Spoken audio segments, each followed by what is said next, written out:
Viewers, welcome back to in my channel.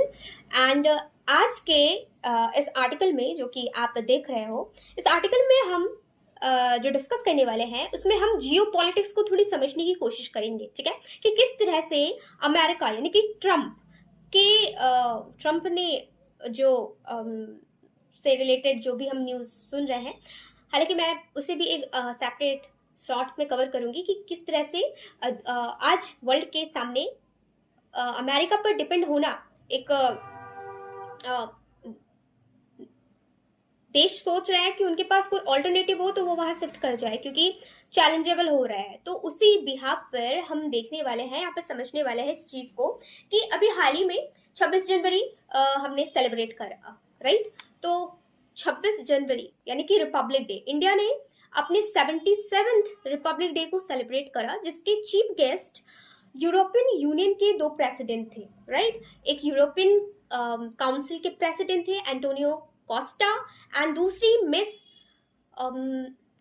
उर्सुलू उर्सुलू Dan लैन थी, ठीक है, जो कि यूरोपियन कमीशन की प्रेसिडेंट थी। तो ये दोनों ही यूरोपियन यूनियन को रिप्रेजेंट करते हुए हमारे देश में as a chief guest republic day में ये आए हुए थे, जिससे ये पता चलता है कि इंडिया की जो अभी प्रायोरिटी है वो यूरोपियन यूनियन के साथ अपने स्ट्रेंथन को, अपने रिश्तों को मजबूत करना है, स्ट्रेंथन करना है, राइट।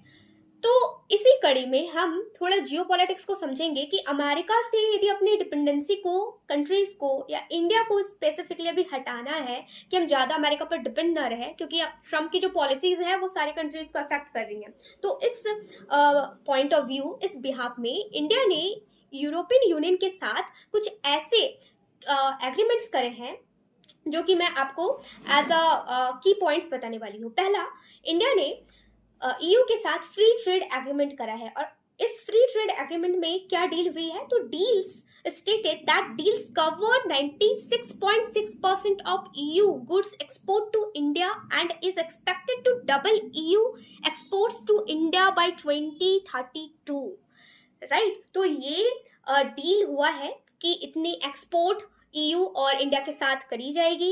इसके साथ ही साथ सिक्योरिटी एंड डिफेंस पार्टनरशिप पर भी बात हुई है कि दोनों देश आपस में सिक्योरिटी और डिफेंस भी एक्सरसाइज करेंगे। मोबिलिटी पार्टनरशिप का मतलब होता है, तीसरा पॉइंट, कि इंडियन स्टूडेंट्स और वर्कर्स या प्रोफेशनल भी रीच कर पाएंगे यूरोपियन यूनियन को। एंड जो चौथा डील की बात हुई है वो है ग्रीन हाइड्रोजन टास्क फोर्स, यानी कि sustainable development and clean energy पर भी बात होगी। Thank you.